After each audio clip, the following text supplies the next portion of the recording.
In our lives, whether we are going to get educated or not, we don't know when we are born. Whether we are going to get married or not, we do not know. Whether we are going to bear children or not, we do not know. Whether we are going to do this, that and so many things in the world or not, we do not know. But we know one thing, that we are going to die. Yes or no? That's one certainty, isn't it? Though it is such an obvious thing, we are not able to come to terms with it. Somebody was asking me, Sadhguru, how do snakes die? Where do they die? Because we don't see ever a dead snake unless it's killed by somebody. They're asking this question in a tropical country, and I think it's relevant in California also, where there are actually millions of snakes, but their quiet lives, they don't show themselves too often unless you step into their terrain somewhere, and they don't show themselves, they're just there. So where do they die? This is something very wonderful, particularly cobras. When they want to die, when they know they should die, they will withdraw, find one perch somewhere and go sit there, and they won't eat. For over 18 to 20 days, they will not eat anything and sit in the same place, and they'll die there. At one time, out of misplaced compassion, I have brought down these cobras because I knew where they would be sitting. I would pick them up, bring them and try to force feed them, try to put some food into them and do something about it. But do what you want, they won't accept a little bit of food. If you leave them, again they go and sit in the same place and they will die there quietly. I'm saying a crawling creature has that much awareness, knows how long this body should be on and when it should go. Similarly, your life and every other life has this consciousness as to when it should exit this body, either because we broke the body in some way, or because simply the necessary intensity in the body doesn't exist anymore to sustain life. As long as it's here, we will do everything to preserve it and to hold it and keep it with us because we cherish and value that life. But once it leaves, we must respect that, because that life has chosen to leave. Now when I say life, I'm not talking about the person, I'm not talking about the personality, I'm not talking about variety of thoughts and emotions and activities that person was involved in. You as a person never want to leave because you want to be an endless psychological drama. But life wants to leave at a certain time. Whether you like it, you don't like it, life wants to leave because it doesn't want to be trapped in the physical form that you have gathered forever. It doesn't want. It enjoys the physical form only to a certain length of time. After that, even if everything is well, many lives leave. You will see this particularly in India. Yogis will decide when to leave. When they're very healthy and well, they sit down and they leave. Other people think, why he was healthy, why should he leave? So you want to get sick and die? Do you want to suffer in the hospital for 3 years and then only leave? Is that the only way to go? I'm not trying to trample on anything, but I want you to listen to this carefully. Is it true that the final thing that you do in your life is death? Hello? Yes. So the last thing that you do in your life, is it not very important that you do it gracefully? Huh? Yes. Is it also not important that other lives who are around us, when their time comes, we must facilitate that they must be able to leave gracefully, not make them a victim of medical industry that's going on around us? Hello? Yes. Tell me, what purpose does it serve if you stretch a life which is about to exit now for another 3 months with all kinds of supports? 3 months you stretched it in pain and misery. What does it mean? It just means that you're ignorant about the nature of life and you want to cling to something that you know and you don't want to know anything that you do not know. We know the person, we know this person and this person and this person, that's fine. We've enjoyed their personalities, but you have not touched the nature of their life. Because unless you touch the nature of your life, you cannot touch the nature of another life. So the most important thing we need to do is, we don't have to talk about death, prepare for death, nothing is needed.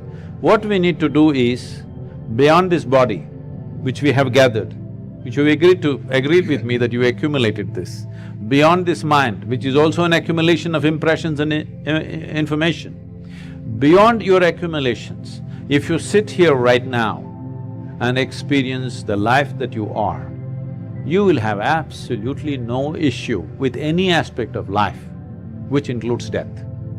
Death is not another thing. There's no such thing as life and death. Life and death is one package, isn't it? Hello? Yes. It's one package. As we are living, as we are also dying right now. The question is how gracefully you do it. If you learn to do this moment absolutely gracefully, you will also conduct that moment absolutely gracefully. That is not a different kind of moment, that's the same moment. In the yogic science, it goes like this. Every inhalation you are born, every exhalation you die. When you were born as a little infant, the first thing that you did was inhalation, isn't it? What do you think is the last thing you will do? Exhalation, isn't it? Right now when you sit here, inhalation, exhalation, inhalation, exhalation, inhalation, exhalation, next inhalation did not happen, and suddenly a big man is gone, poof. Yes or no? That's how fragile it is. I want you to see this. Every moment it's happening. If this exhalation which went out, if it doesn't come back, this one is gone. How many things a man can do? But at the same time, just see how fragile this is. You're yo-yoing with your life every moment. If you don't know how to pull it back, it will go away. But it doesn't feel like that right now. I'm real. I'm not going to die today. A whole lot of people thought so before you and me.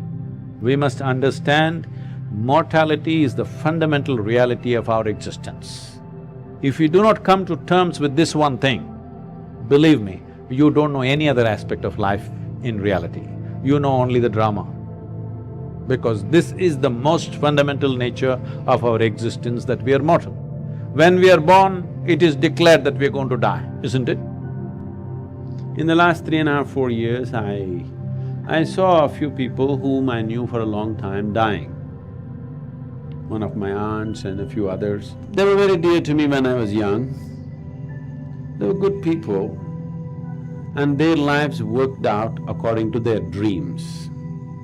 Everything that they wanted according to their dreams, not somebody else. According to their dreams, life worked out without much aberration, here and there small things, but when the last few years of their life came, when death is coming, they're completely out of sorts and broken people. Nothing wrong. Just life is coming to a natural conclusion. Everything that they wanted happened, and now time to go, they're completely lost human beings, simply because there is no spiritual element in their life. All they know in their life is their physical body, their psychological makeup, their emotions, and suddenly all of those things that they have don't mean anything, and they're completely out of sorts. Pathetic confusion, pathetic level of confusion and disturbance within them, simply because there is no another dimension to stand upon. I decided we must give some simple spiritual processes which does not need so much commitment and intellect and practice and everything. If you do the kind of spiritual process we are giving you, you can live blissfully and also die blissfully. Now I'm looking at this, even if they don't live blissfully, at least they must die peacefully. There is no human being on the planet who does not deserve this. Every human being deserves this. It doesn't matter who he is, what he or she is. It's important at least that they die well, even if they did not live well. Above all, my request for everyone is, it doesn't matter what you do with your life, somehow you must acquire at least one little spiritual process in your life. Otherwise, people who lived well die badly, because they don't have a spiritual process. When the physical fails, suddenly they have nothing to hang on to, and physical will fail. It's not I'm not making a prediction, it's a guarantee. Yes? one day physical will fail, isn't it? So it is not a prediction that you can contemplate upon, it is a guaranteed result of life. So it's very, very important, something beyond the physical is a living force in everybody's life. If that is not so, one will be out of sorts towards the end. See, if somebody has to smile at the moment of death, definitely that human being has lived a very relaxed life. When death comes, if he can smile and go, definitely this person has a little more control over the whole process of life, isn't it? Isn't it so? Because most people cannot smile in their lifetime. Isn't it? Yes? They're walking outside, it's springtime, but you don't see a smile on their face. Everything in nature is smiling at them, but they are…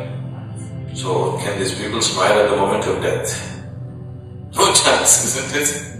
If someone has to smile at the moment of death, definitely he has a little more control, a little more mastery over life situations, isn't it? Somebody dying in an accident may not say anything about the way he has lived.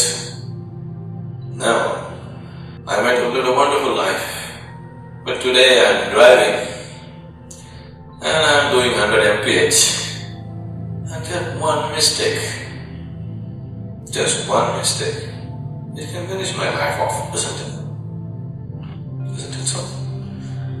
So that's got nothing to do with how I have lived my life.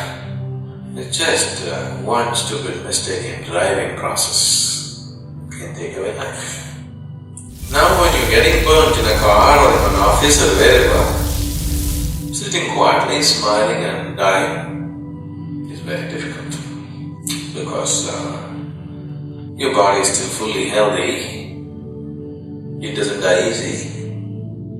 Now it's burning, so burning has to kill you.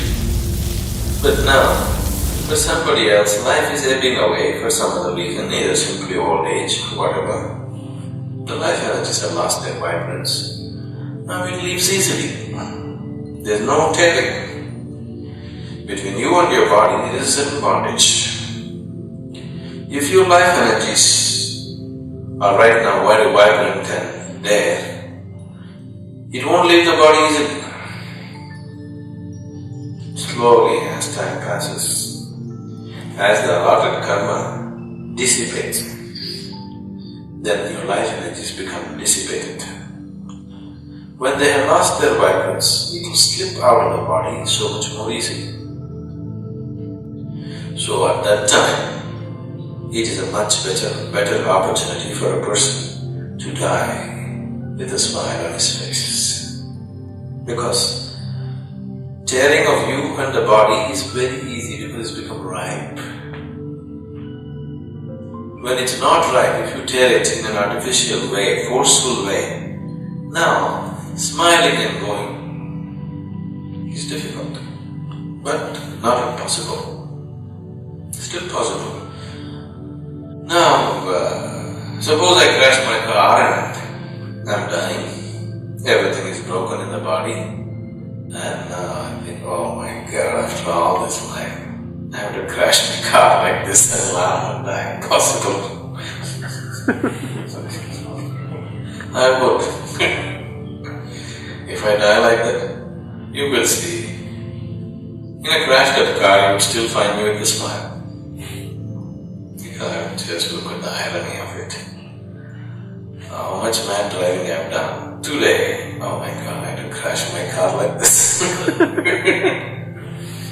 It's like, let's say, a great race champion just taking the car out of the parking lot, he crashed and he's dying. Maybe he will laugh. You know, oh my God, after all the racing, here I am, pulling the car out of the parking lot and getting dead. Possible, but it needs a certain balance. But generally, when your life is vibrant, to tear it out of your body means there is violence in it, there is pain in it, there is suffering in it. So at that time, smiling becomes it's difficult. Smiling or not smiling is not the issue. It is just that with how much awareness you're living, that's the issue. Only if you're aware you can smile, isn't it? If you're caught up in a situation, you cannot smile. The people on the street, especially in Europe, they are not smiling, not because something has gone wrong with their lives. They are not smiling because they're so badly caught up with whatever their nonsense. When they're so caught up, even if they are living a princely life, still they cannot smile because they're caught up with their life. Not because life is bad, isn't it? Not because they have not eaten, they're not smiling. They're not smiling because they're entangled with their life. Everything may be happening properly, but they're so entangled they cannot smile. So it is the entanglement. You be able to smile at the time of your death or not smile simply shows the level of entanglement with life. Anyway, you're going to die. Better laugh at it and die, isn't it?